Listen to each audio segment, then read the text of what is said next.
हमारे व्यस्त जीवन में ईश्वर की आवाज़ आज हमारी जिंदगी, हमारा जीवन और हमारा दृष्टिकोण भोगवादी हो गया है।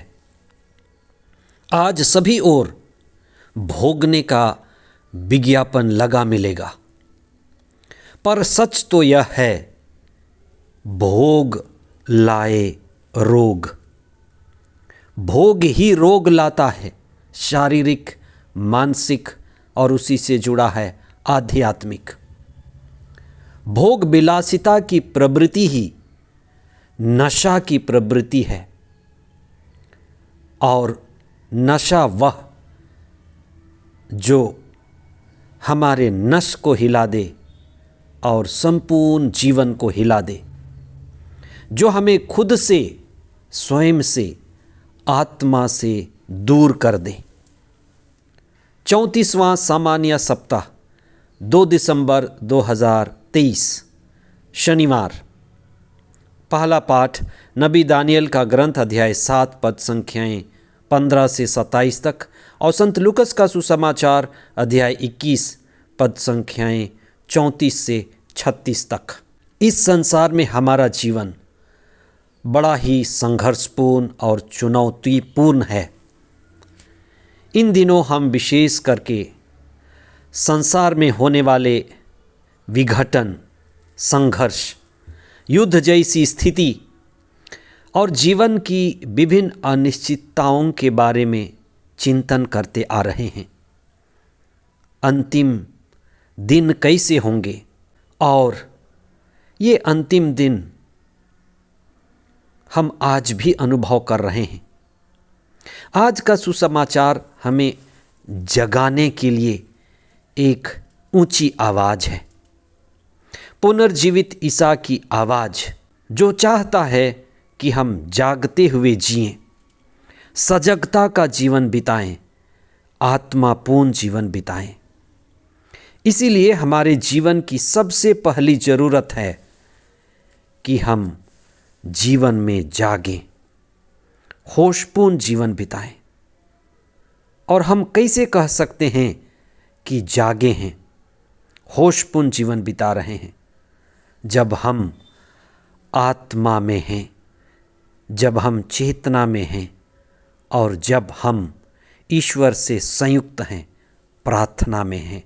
ईसा की शिक्षा हमें सावधान करती है, सजग, सावधान। जैसे सड़क के तीखे और तीव्र मोड़ पर लिखा हुआ मिलता है सावधान, या सावधान होने का चिन्ह बना हुआ मिलता है, और कहीं कहीं पर यह भी लिखा हुआ मिलता है सावधान रहें, आगे तीव्र मोड़ है। यह भी लिखा हुआ मिलता है सावधानी हटी तो दुर्घटना घटी। हम सभी यात्रा में हैं, इस संसार में हम सभी यात्री हैं, और अंतिम दिन का समय तीखे मोड़ की परिस्थिति है। अंत का समय, अंतिम दिनों का समय सावधानी बरतने का समय है। दूसरी बात यह भी कही गई है कि खतरा और जोखिम कहीं दूर नहीं है। खतरा हमारे बहुत निकट है, खतरा अपने ही घर परिवार में है, खतरा अपने ही लोगों के बीच है, अपने ही मकान में है, दुकान में है, खतरा अपने ही बागान में है और बाजार में है। और वो खतरा है भोग और विलासिता का जीवन। भोग और विलासिता का जीवन, बड़े सुविधा में जीना, यही सबसे बड़ी चुनौती और खतरा है। अगर आप देखें तो आज हमारे चारों ओर विज्ञापन लगे हुए हैं, और सब चीज़ें ऐसी लगती हैं जो भोगने के लिए ही बनी हुई हैं। जो चीज़ बनाया जा रहा है और जो बेचा जा रहा है, उसमें ज़रूरत कम लेकिन उसमें भोग पैदा किया जा रहा है।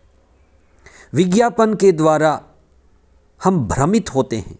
जो जितना चीज़ों को भोगता है, जिसके पास जितनी चीज़ें की उपलब्धि है, जो ज़्यादा भोग सकता है, वह उतना ही सुखी है और सफल है।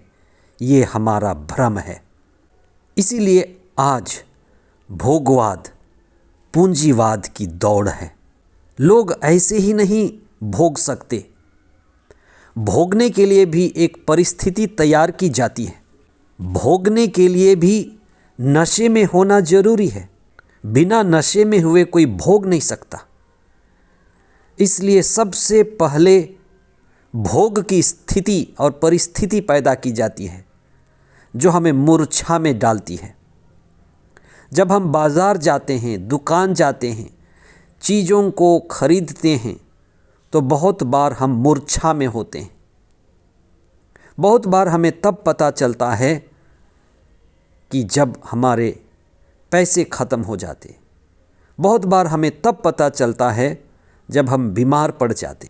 बहुत बार तब हमें पता चलता है कि हम बर्बाद हो जाते। तो ये शुरू होता है विज्ञापन से और बढ़ता है मूर्छा, और यही मूर्छा हमें नशे में डालती है। नशा से ही बाजार और व्यापार चलता है। चीज़ों को बेचने के लिए, चीज़ों को लोगों तक पहुंचाने के लिए ऐसे ऐसे विज्ञापन बनाए और सृजित किए जाते हैं जिसका सच्चाई से कोई लेना देना नहीं। हर तरह के विज्ञापन का बढ़ावा नशा का लक्षण है। ऐसी परिस्थिति में जहां माहौल बड़ा सांसारिक है, बाजारू है, भोगवादी है, हम क्या करें? हमारी प्रतिक्रिया क्या हो?